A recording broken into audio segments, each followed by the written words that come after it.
Isang mapagpalang araw po sa inyong lahat. Celebrity Chika Time po muna tayo at may inihanda po akong chika para sa inyo. Tara po't magchika na po tayo. May Mendoza nasa Japan at kasakasamang kanyang mga kapatid. Yes, mga maka-celebrity chika time, all-knowing po na ngayong tag-init ay nagbakasyon po ang ating si Mengay sa Japan kasakasama nga po ang kanyang mga kapatid. At yan ang ichichika ko po sa inyo mga maka-celebrity chika time. Bago po tayo dumakor yan, nais ko po munang batiin mga timbahay, team abroad at mga seniors natin dyan. Shout out po sa inyong lahat at happy Tuesday po. Kung niyo pong natatandaan, nung nakaraang araw nga po ay spotted po ang ating phenomenal star na si May Mendoza sa NAIA Terminal 3. Yes po, kaya naman po pala palabas ng bansa si Mengay ay para magbakasyon at kasakasama nga po ang kanyang mga kapatid.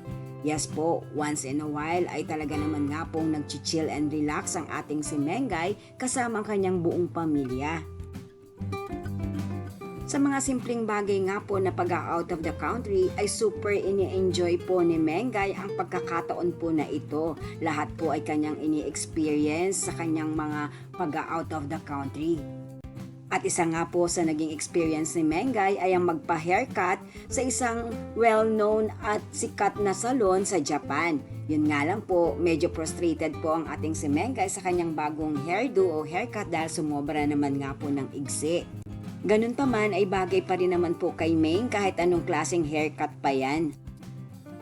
And of course, hindi lamang nga po si Meng ang nag-enjoy sa kanilang Japan tour o Japan vacation, maging pati na rin po ang kanyang mga kapatid at mga pamangkin. Masayang bonding with her siblings. Yan po ang aking chika updates for today. Salamat po sa inyong panunood. Huwag po kalimutang mag-subscribe. Pwede po mag-comment sa ibaba. Basta't wag lamang po harsh o nakakasakit sa isa't isa. Salamat po muli. Spread love, not hate.